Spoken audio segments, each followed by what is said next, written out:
Latter-day Peace Studies is produced by peace-loving members of the Church of Jesus Christ of Latter-day Saints.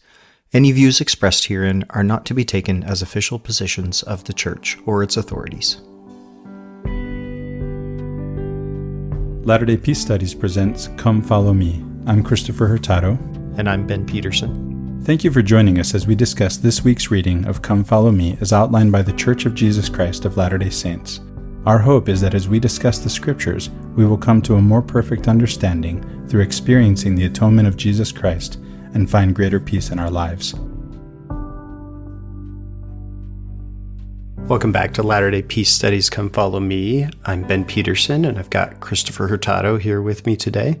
And we are going to be discussing the books of Nahum, Habakkuk, and Zephaniah. Now, I had to pause there for a second and make sure that I've got the pronunciation of Habakkuk correctly because I'm not 100% sure on it. But Christopher and I both agreed that it's Habakkuk. Well, that's based on the two Ks. Yeah. I learned these rules from my wife. She knows all the rules. She teaches our kids how to read, and then I teach them how to read. There's something else to say about this, guys. If you don't know how to pronounce these names and you say them wrong, around me and my family, we're going to respect and admire you because we know you learned it from reading. Right. How about that? Good point. Yeah, go with that. So Nahum means comfort. It might be short for Nehemiah. So there was the book Ezra and then Nehemiah. And Nehemiah means the Lord has comforted, right? So it's got the ending, which is the first part of the Tetragrammaton, the Yah of Yahweh. So again, Nahum means comfort. It's interesting to have that name because there's some difficult themes in Nahum that seem to kind of contradict this idea of comfort, but we'll get to that in a second. The book is dated probably somewhere in the late 7th century BC, around the time of Josiah. And then, we're talking time of Lehi, start of the Book of Mormon type of thing. But it's possible that it was actually written at a much later time and was reflecting on this period of time. So it's not 100% sure when this book was actually written. It focuses primarily on Assyria as an object of God's wrath and vengeance. This is kind of where the comfort comes in because God is seen as a warrior God who conquers his enemies on behalf of Judah. So the idea is that this comfort is towards Judah. God's going to destroy the enemies of the Israelites, and Judah can be certain that some kind of justice will be done, even though it's not really clear what justice is really in this particular context. I know it's not really clear what justice is at all, right? This is the whole question of philosophy. You guys did a podcast on it, and Socrates talked a lot about it, so it's not really settled. Yeah, it's something we covered in a recent episode of our sister podcast, Latter-day Contemplation, with Riley Risto. And we had a guest for that episode too, right? Yeah, Jeff Goddard got on there with you. I think that episode, as of our recording this, Christopher, we just published that episode yesterday. I have not listened to it yet, but I'm looking forward to it. We didn't settle the question, what is justice? It hasn't been settled in, 2,500 years? Philosophers have been asking this question. But we gave a better answer than Thrasymachus. Yeah. The advantage of the stronger, right? That's kind of what Thrasymachus says. Exactly. If I remember correctly. The strong do what they will, and the weak suffer what they must. That's not it. There you go. So one of the focuses here is Nineveh, which is by abstraction Syria because it's the capital of Syria. But there's some stuff going on here metaphorically. Nineveh is compared to a woman, maybe even a prostitute. And then this woman gets assaulted by God in could be a sexual way, but more it's about shaming Nineveh, this woman that is metaphorically Nineveh. Humiliation, maybe? Yeah, humiliation. Again, on behalf of Judah, the idea here is that if God can come out and say, I'm going to take care of your enemies, then that's going to somehow comfort Judah. I think that's a kind of a sadistic way of looking at it, but it's the way Nahum seems to look at this. Yeah, Ben, one of the interesting things for me about this book is that it is the only book that calls itself a book in the Bible. We talk about these books, we think of the Bible as a book when it's really a library. And then these other books, some of them have been little libraries in themselves, or at least shelves in libraries, right? And now we have this book that calls itself a book, the first one ever. Oh, yeah, I didn't pick up on that. That is interesting. And so we're talking the time here. I was going to point out, you mentioned the dates, the approximate dates, but there's an allusion, right, in verse 8 of chapter 3 that this is shortly before the fall of Nineveh. Well, okay, so it's after the fall of Thebes from 3:8 and shortly before the fall of Nineveh. And Thebes is, you and I have been there. I didn't realize this, Ben. I don't know if you realize this, Karnak. Karnak, yeah. Yeah, Karnak, and what's the other place called? Luxor, right? Oh, Luxor. Yes, Luxor. yes. Yeah. So Karnak and Luxor that's Thebes, right? So the temples were on one side of the Nile and the city was on the other. Mm-hmm. And so you and I have been to the temple side at least. Actually, we've been to both sides. Yeah, yes. I remember I went to McDonald's to use Wi-Fi to Skype my wife while everybody else went on a felucca ride. And we've been to those temples, right? I remember seeing on the walls of those temples what happens in the LDS temple ceremony. Yes. My wife and I were kind of at the back end of a group, and there was this guy that is just like, hey, come with me. And we're like, sure, why not follow some random Egyptian guy back into these alleys of this ancient temple? Sounds fun. So we did that.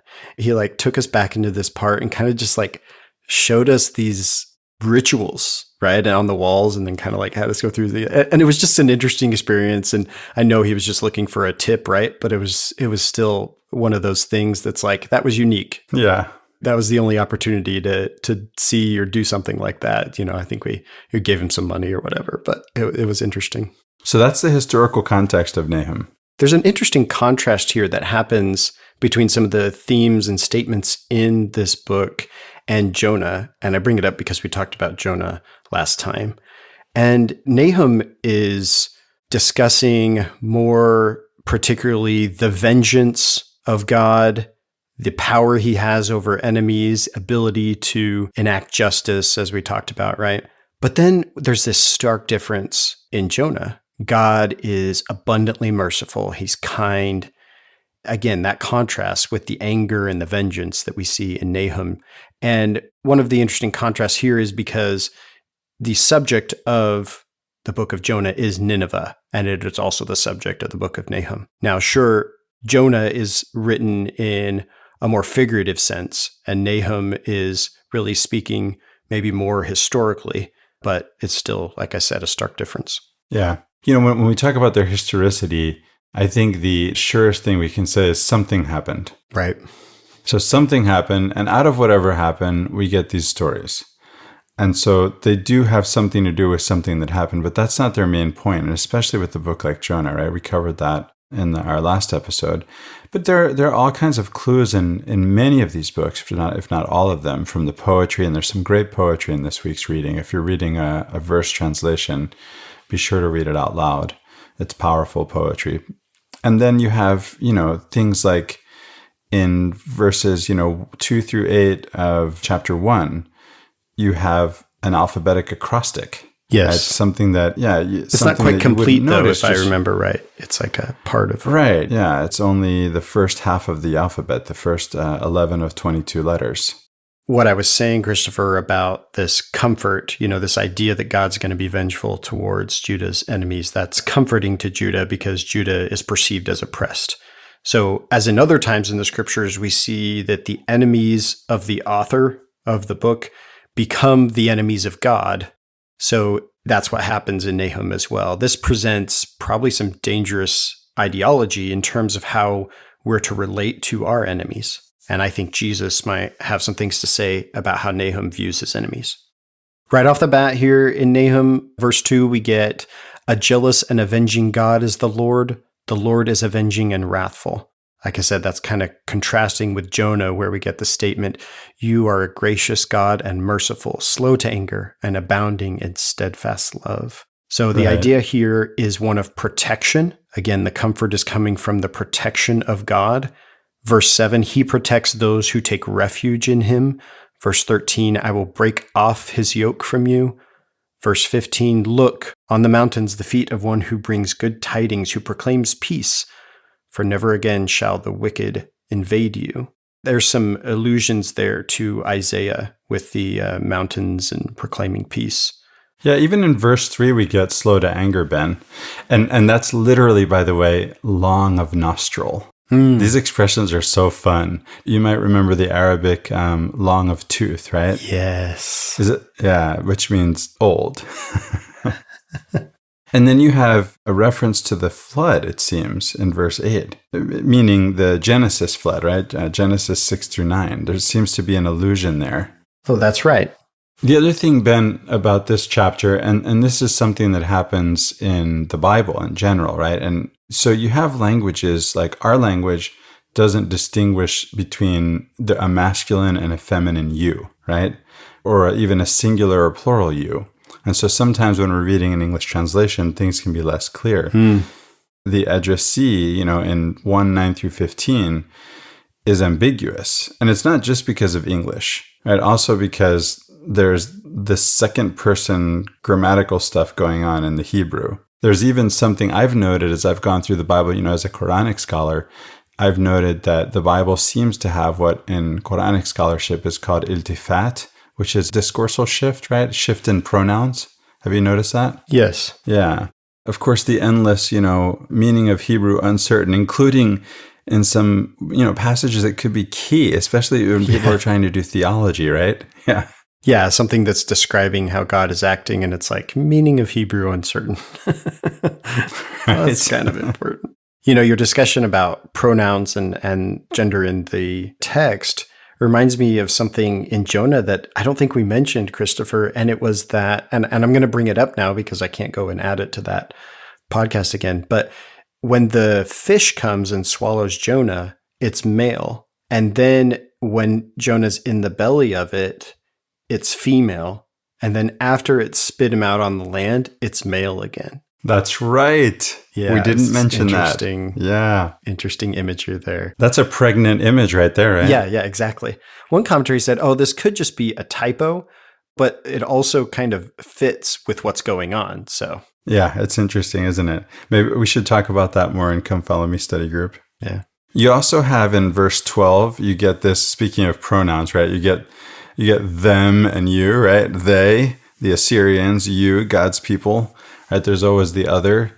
Yes. And so again, I think we see here, and it's really important because you're getting these images of a wrathful, vengeful God, although there are plenty of contradictions with the mercy and deliverance and all this good stuff, right? Comfort and whatnot. Although maybe the comfort comes from the idea that your warrior God's going to conquer your enemies, right? Right. But we do have that verse back in Hosea 1, verse 7. I'm keeping that one in my back pocket, right? That God doesn't do this by armies or horses, although there's some beautiful images of horses in this poetry in this week's reading. That's one of the things that stood out to me.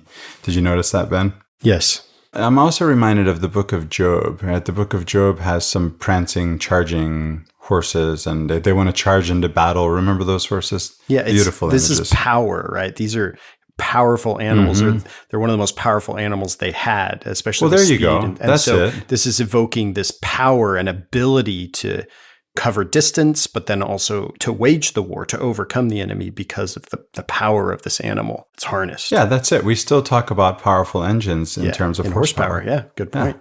Yeah, there you go. Chapter 3 brings in this personification of Nineveh as the prostitute, and it becomes derogatory. Like I was talking about before, this woman is bullied, attacked by God. There's some difficult passages here. This is kind of another place where we could say the Bible is not really rated for kids. So the last thing I would have about Nahum is here towards the end. It's talking about Assyria. It says, all who hear the news about you clap their hands.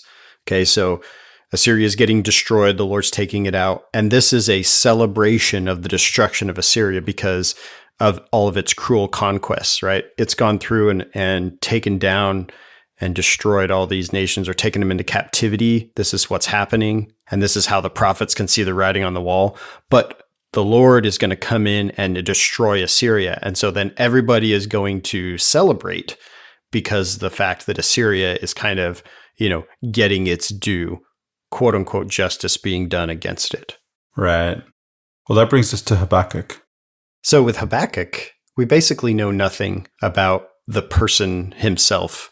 whoever this was. But the book has a lot of psalm-like themes and structure to it. Right off the bat, there's this mourning and complaining to God. It's interesting that God responds, but he does not address the specific questions or complaints directly. And that reminded me of Job. Yeah, that's fun. I like that too. There's an important theological point that comes, a New Testament theological point from Paul that comes from Habakkuk. About faith, yeah. Justification by faith, right? From Habakkuk 2:4. We can compare that with Romans 1:17 and Galatians 3:11. Again, Paul's justification by faith. So we can look at that. But first, in chapter 1, Ben, there are some images. This one seems so familiar when I read this. Oh, Lord, how long shall I cry for help, and you will not listen? Yeah. I first thought of the prophet Joseph Smith, but then I realized, wait a minute, Psalms, right? This kind of lamentation happens, right? It's where we go, isn't it? Where's God, right? Yep. What's going on here? Why have you abandoned me, right? That is one of the overarching questions here in Habakkuk is, why does God allow bad things to happen to good people, right? Why are his people suffering? Yeah. You have the Deuteronomist response, which is focusing on the justice of God. This is punishment for sin. But Habakkuk doesn't really, like I was saying, address that problem of this apparent injustice. More, it goes in the direction of saying, hey, human protest or human complaining is legitimate, it's warranted, but you should still continue to trust God, right? This shouldn't be cause to curse God and die, right? Like Job, or bless God and die, whatever that one is. It's okay for you to complain and whine as long as you, at the end of the day, are still willing to trust God. That's where, we get those Psalms. That's where we get D&C 121. This is exactly where my mind went when I started reading those. And so, if you read through the first 6 verses or so of D&C 121, a lot of very similar themes and even phrases in there to what we see here in Habakkuk and then also Psalms. Yeah. And then in verse 3, why do you make me see, and I'm adding that emphasis and I'm going to back it up by referring to verse 13. I'm going to compare verses 3 and 13. Why do you make me see wrongdoing and look at trouble? Verse 13, your eyes are too pure to behold evil and you cannot look at wrongdoing. It reminded me of how long will you hide your face, right? Yes. Again, from Joseph Smith, right? And so why do you make me look at wrongdoing? You're not looking at it, right? You're hiding your face from the evil. You can't look at it. Why do I have to look at it? Yeah, so D&C 121 verse 2 says, how long shall thy hand be stayed and thine eye, yea, thy pure eye, behold from the eternal heavens the wrongs of thy people and of thy servants, and thine ear be penetrated with their cries, right? So we have they're being pure beheld eye, then. the actual same idea here. But actually beholding. Yeah. Whereas here in 13, he can't, right? Well, then come the horses, Ben. Their horses are swifter than leopards, more menacing than wolves at dusk. Their horses charge. Man, this stuff soars sometimes.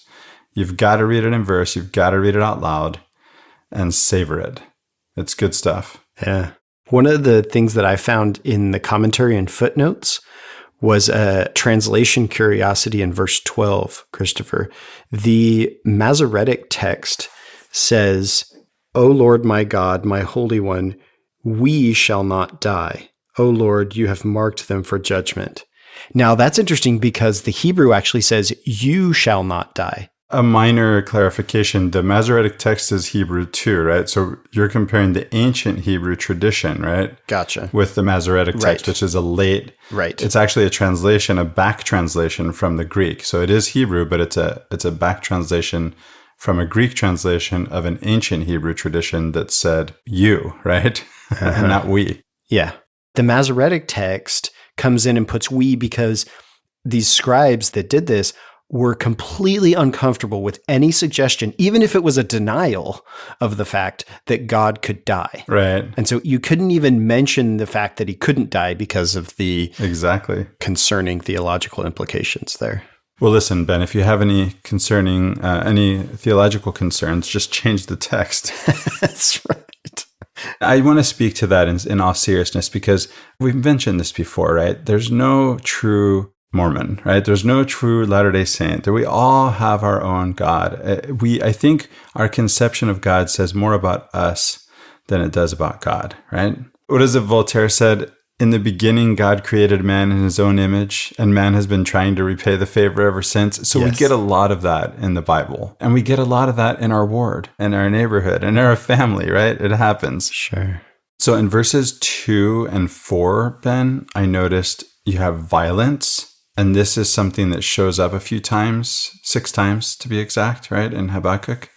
It always seems to signify some kind of confusion or disruption of order. So you can think of it as chaos, right? And then that's contrasted in verse 4 with the law, which when we read the law, this means Torah, right? This is the Torah. And so again, we get this theme of order versus chaos, right? And that's over and over in the Bible. And then the other thing that really stood out in this chapter, Ben, is in verse 14, where the people are actually compared to fish and crawling things that have no ruler, right? I mean, this is really different from Psalm 8, right? Humans are slightly less than God in Psalm 8.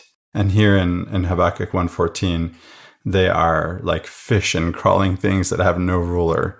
We're dealing with a difference in order here, right? Sort of an allusion to creation as well, right? With the fish and creeping things. So yeah, there's some kind of difference in where we're seeing the order of things, right? How much of order is there versus how much of chaos is there? Yeah. And are we in some kind of, how should I say, some kind of metamorphosis, right? Where we're going from order to chaos, or in that wisdom pattern, as Richard Rohr put it again, right? Or a regressed, less ordered state. Right. Yeah. So you can go from non-order to order to disorder to reorder. And we see this over and over cyclically occurring in the Bible. Chapter 2 takes up the theme again of this complaint and is expecting a response from God. So there is this response from God, and there's an interesting line here in verse 3. If it seems to tarry, wait for it. It will surely come. It will not delay. Look at the proud, their spirit is not right in them, but the righteous live by their faith. So again, here is this talking about the deliverance of God or the justice of God that a person is waiting for, expecting, because all of these injustices have happened, and surely God needs to respond to our petitions. But then we get that statement there at the end about faith, right? Yeah, the righteous live by their faith. Now, Ben, I want to back up to where you began, right? Because if it seems to tarry, wait for it. That's beautiful, right? And then we read the second verse that it will surely come, it will not delay. That's funny because I guess, if it's tarrying, it's delaying, but I guess it seems to tarry. Yeah. So it's it will just your perception, not delay, right? Yeah. It's a very nuanced 2 verses. It's beautiful, beautiful language. Everything's happening when it's supposed to happen. Exactly, right? In the Lord's time, as we say. So if we back up to verse 1, this is, again, one of these pronoun differences. They're giving us, in this translation, in the NRSV, he, right? So let me read this. I will keep watch to see what he will say to me and what he will answer concerning my complaint. But that second he, that he will answer, comes from bringing the Syriac in, because the Hebrew reads I. And that makes no sense. So what our translators do is they say, well, that makes no sense. Let's go with the Syriac. It says he. I was looking into this for the New Testament coming up, Ben, this coming year. And there are just so many manuscripts and so many differences. You come with the best critical text you can, and you make choices, decisions, right? That's what translating is about. It's making choices. It's also about betraying. Yeah, traduttore, traditore, right? Translator, traitor. That's the Italian. So, but the other thing too is that there are choices. Those choices are influenced by one's own theology, right? There's the way you read the text, and so it has to be read to be translated. It has to be understood to be translated. Sometimes you get a better understanding from a translation than from an original. I remember telling my German teacher I was studying German so I could read and better understand Kant, and he said, "Christopher, Germans study English to read and understand Kant because the translator had to understand him to translate them, whereas they can't, right?" Yeah, don't fool yourself into think you can learn English better than the person that tried to translate Kant from German to English. And so you get these differences in the text. Here's another one in verse 16 where it says, drink you yourself and stagger. Of course, if you would drink, you would stagger. But to get that, the translators took the stagger from a Greek manuscript. The Masoretic text reads, you would be uncircumcised. Huh. And, that makes sense too, right? If you drink, you yourself would be uncircumcised, meaning you're unclean, right? I don't know. Why wouldn't it say unclean? It says uncircumcised. It's I strange. guess, It made more sense to say if you would drink, you would stagger. And so that's what we have here. And I'm not really even looking at the King James Version, right? They had the Masoretic text to work with. So these questions may not even have come up for those translators. And this isn't the kind of stuff that's really footnoted in this way in our LDS standard work. So once again, I recommend looking at study Bibles. And last time I mentioned that there are King James Version study Bibles. I did look at one at the bookstore between last time and this time. And I can say there's a good one from Thomas Nelson. They're the largest Christian publisher in the world. Something interesting came up for me in verse 11 of chapter 2. The very stones will cry out from the wall, and the plaster will respond from the woodwork. This is speaking in context of the injustices that have happened, right? That there's such injustice that the very stones will cry out. And I thought, man, there's some other place in Scripture that this happened. And then I remembered it was when Jesus comes into Jerusalem riding the donkey, right, in through the door. And all the people are there around gathering saying, Hosanna, blessed be he that comes in the name of the Lord. And this is in Luke chapter 19, verse 39. It says, and some of the Pharisees from among the multitude said unto him, Master, rebuke thy disciples. And he answered and said unto them, I tell you that if these should hold their peace, the stones would immediately cry out. Wow. So I thought, where that phrase comes from, why is it used in both of these contexts? And to me, it's this imagery of like there's some sort of injustice going on that if it's not addressed, the stones themselves, the earth itself will do something about it, right? Here, Jesus is saying, no, they have to cry out in praise. If they didn't, there would be some great injustice, imbalance within the world. Wow. Can I go into horses now? Yeah, you can talk some more about horses. Okay, back to all the pretty horses. You kind of spoiled it for me a little bit, Ben, because you made them weapons. And I thought, am I romanticizing these military images on my nonviolent podcast? I just love horses. They're not necessarily weapons, but they are engines of power, right, that drive this war machine. They are. Okay, so I'm going to jump around a little bit. Verse 8, when you drove your horses, your chariots to victory. 13, you came forth to save your people, to save your anointed. 15, you trampled the sea with your horses, churning the mighty waters. See, you can really have fun with this. I read all of it out loud, but as those stood out to me, I just read them together like that, and they just really sing. So you can see this is comfort, right? This is what the people want to hear. Yeah, that their God is powerful. Right. My God is powerful. He's going to take care of things. Exactly. Okay, so here's an interesting thing, though. In verse 13, one of those verses I read, Ben, you came forth to save your people, to save your anointed. Wait a minute.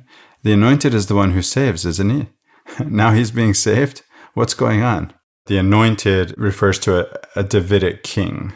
Yes. So, but again, we really are still getting that the Messiah is being saved rather than saving. So that was an interesting verse for me. Verses 3 to 15, the translations that we have translate the verb tenses as past tense, something that happened in the past, but the actual verb tenses are ambiguous. You mentioned this, Christopher, back when we, I think, got to the end of Isaiah, and it was talking about how the different verb tenses were translated about what God has done. It's actually could be more like, well, God is doing, it does all the time. It's just a statement presently, of who he is. Yeah, God is already always Mm-hmm. doing this. And so I just thought that was an interesting note there to make about the translation we have versus what the actual verb tenses on this are ambiguous. They're not stating a particular time frame. In verses 3 through 7 of chapter 3, we get Midian, which is on the east side of the Gulf of Aqaba. And I didn't realize that, right? So you and I have been there. You've been there too, right? Yes.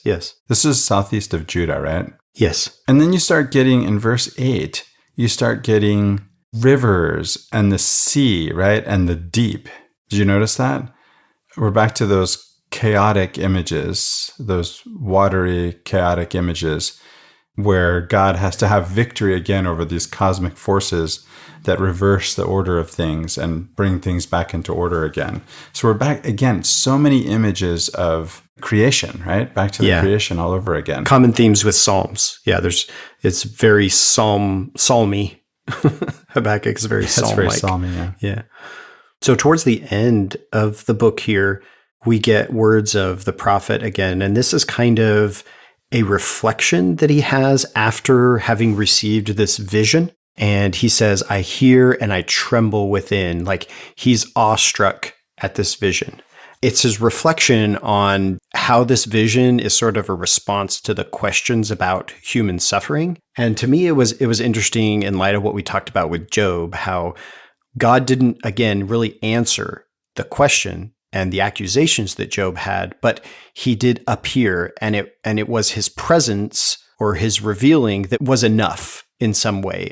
So the prophet here has this vision and is awestruck at the wonder, the majesty, the power of God, and it's enough for him. He's ready to wait patiently and quietly on God now. Yeah, when you say he's enough, immediately it came to my mind one of the 99 names of God in the Islamic tradition, Al-Kafi, the sufficient one, right? He is sufficient. That brings us to Zephaniah, Ben. Yeah, what do you have to say about Zephaniah, Christopher? Well, we have some corruption and injustice in Judah, right? Nothing new here. And because it's not new, it links this up with earlier prophetic tradition, right? Yes. Some have suggested that maybe Zephaniah was a disciple of Isaiah. He does take the theme, the day of the Lord, right? That theme of the day of the Lord, that tradition, and he brings it into his message of judgment against Judah. But he doesn't leave them without a promise of hope. So we get that pattern again of judgment, hope, rescue, right? That kind of pattern. Right. But the promise seems to be for the just remnant. You have this idea of the just remnant. Again, it sounds a lot like Isaiah, right? Yeah, there is a lot of So it's not for the corrupt. Yeah, it's not for the corrupt and disobedient leaders, right? Those people Zephaniah has a problem with. He seems to be familiar with them. And that tells us that he may have been from among them, meaning of their class. So here you have someone who's from this wealthy class that is taking advantage of the poor, and he steps aside and he says, I'm going to stop participating in this and I'm going to speak out against it. There is at the beginning of Zephaniah this genealogical link to Josiah, like the king. Right. And so, yes, there's this part of that class, but then he's also Deuteronomistic, right? So he's going along with these reforms of Josiah that we see within that 7th century BC. And so there is within that a lot of discussion about the sins of Judah and the reforms that need to be done. So, Ben, I have a sense that the day of the Lord, as it shows up here in Zephaniah, like many other things that we've read in the Old Testament or in the Hebrew Bible, is not about the future, meaning thousands of years in the future. I don't know that this is about the day of judgment. Do you see what I mean? Yeah, so it's not prophesying some future specific event. The day of judgment is a reckoning, and so that is a day of the Lord, if not the day of the Lord. I'm just not sure that the meaning that they're giving it is eschatological, right? In that sense of something at the end of times.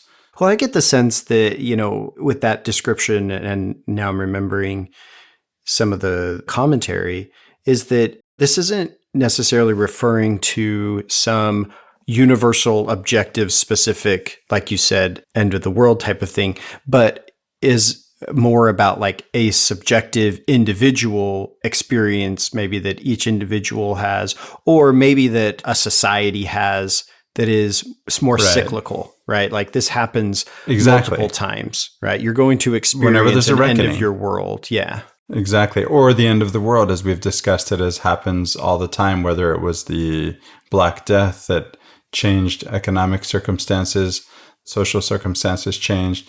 Same with the present pandemic. Is it still present? The past pandemic, the most recent pandemic? Amazon delivery is back to 2 days, so I think the pandemic's over. Okay. Okay. Is that how we know? Yeah. So the world ends all the time. And then, of course, as you pointed out, Ben, it ends for each of us at some point. Multiple fulfillment prophecies, right? Multivalence of interpretation of prophecies. The thing is to stay open to whatever it is that the text may speak to you, right? Yeah, there are some statements here that do seem pretty broad right off the bat, though. Like here in verse 2 of Zephaniah chapter 1, it says, I will utterly sweep away everything. And he's talking about like a universal destruction of humankind. This seems to like be an overturning of the divine promise back in Genesis with Noah and the flood to never destroy the earth again. So we have this, that's right, this strange pronouncement that's like, wait, you are threatening this, but you promise to never do this again. I picked up on that. You picked up on a further clue, right? And you said you saw an undoing of Babel too. Yeah. So over in chapter 3, when we get to chapter 3, there's a place, verse 9, it says that he'll change their speech to a pure speech, right? This is an undoing of the Tower of Babel where the speech was corrupted and then they were scattered. So, just like you were saying, Christopher, there's these days of judgment, but then there's hope. This almost seems like a more of a gathering type of thing, right? Where people are gathered back together, an undoing of Babel, people's speech is then purified. So yeah, I didn't really read that way, but now that you pointed it out, it does look like a reversal of the flood and or at least of the promise of no more universal destruction as it's put forward, right, in the flood story. In this book, right, you get to that Zephaniah is going after the priests and the prophets again, right? This is happening again. And of course, you still have the Canaanite religion apparently is still going strong, right? And so you still have these attempts at religious reform that we seem to be, pushing further, right? We can just keep going in that direction. We're going to get to that. We're going to get to the point where God is transactional. We're going to get there if we just keep pushing, right? And we're obviously pushing in another direction with this podcast, also with Latter-day Contemplation, right? A direction where we come into a relationship with God that isn't transactional, right? So much as the Deuteronomists would have it. And then, of course, when it comes to calling things by the right name, that's sometimes a big deal for people. It says in verse 4, and I will cut off from this place every remnant of Baal and the name of the idolatrous priest. Now, Baal just means Lord, right? So it's kind of fun when you read this that way. That's the Lord. They're going to cut him off. And then we're going to have the Lord in small caps in the King James Version, which is actually the Tetragrammaton, which is the sacred name that's not supposed to be pronounced that we say is Yahweh or Yeshua, some say.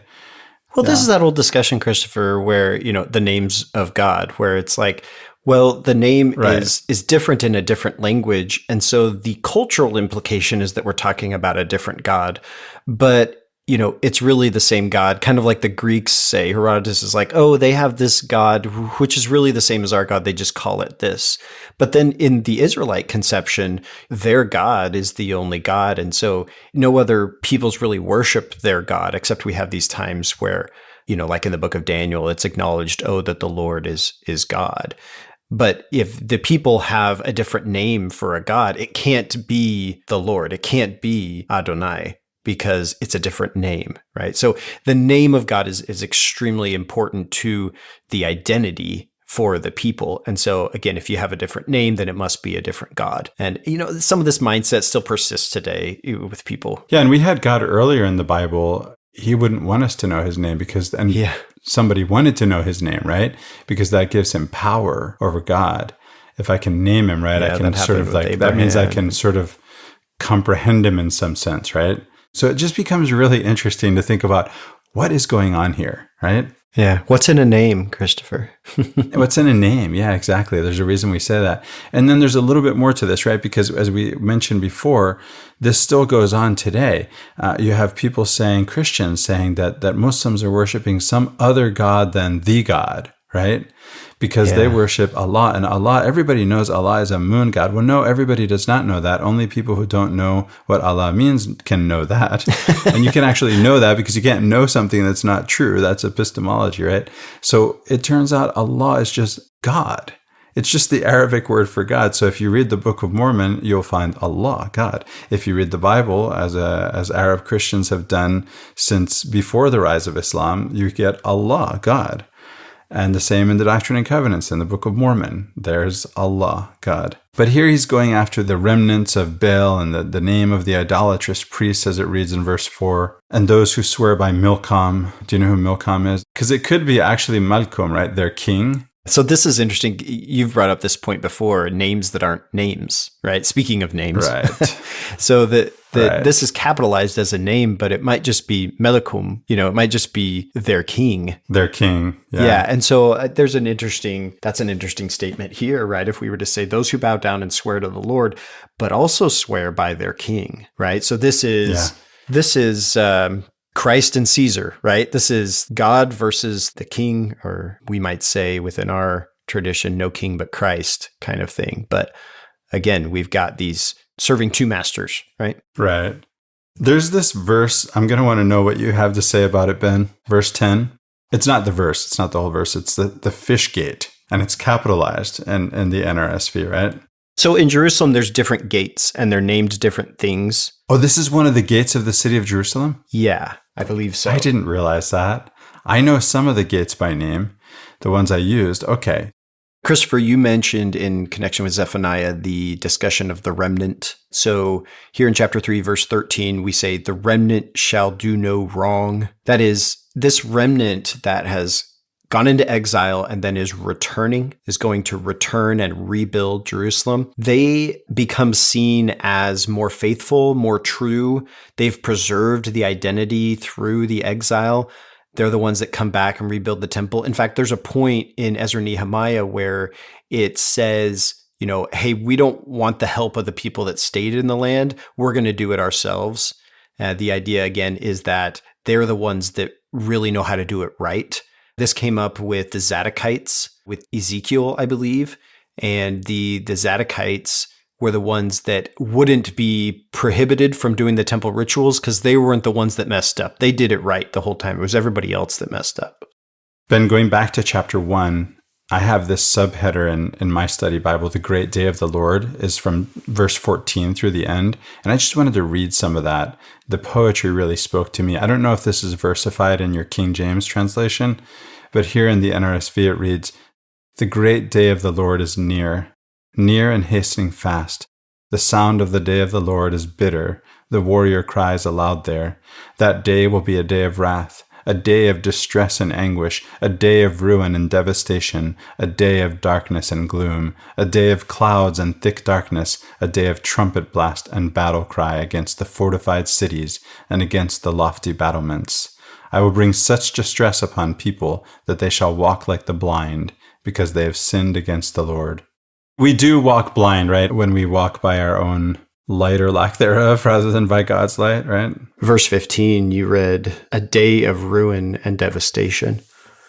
The Hebrew of that, the day of ruin, is Shoah, which is the term that is now used more, I guess, officially to denote the Holocaust. We call it the Holocaust, but the more appropriate or more used term now is Shoah. Again, here that's translated as day of ruin. I really appreciate that, Ben. I didn't know that. I think it is a much more appropriate way to speak of the horrific event. The use of this term Shoah would be good for people to start using. And if someone they're talking to doesn't know it, you can be like, oh, and it's also referred to, unfortunately, as the Holocaust. I think that's helpful. It really describes more what we're talking about here. This term you mentioned reminds me of the Arabic term an-Nakba, which is the disaster or catastrophe or cataclysm. And this is, the Palestinian catastrophe as another way it was called. This is the destruction of the Palestinian homeland in 1948, where the majority of Palestinian Arabs were displaced. A lot of them ended up in Jordan, where we met a few of them. And two of them, by the way, are prominent LDS, right? The two of the Arabic interpreters are Palestinian, or are 3 of them Palestinian? I think 3 of them are Palestinian. Sahar Jabra and Abu Nuwara, is it? Sahar Kumsiya even wrote a book, right? I can't remember the name of it, but she wrote a book about her experience of finding peace in Christ while bombs were falling around her as a native of Bethlehem.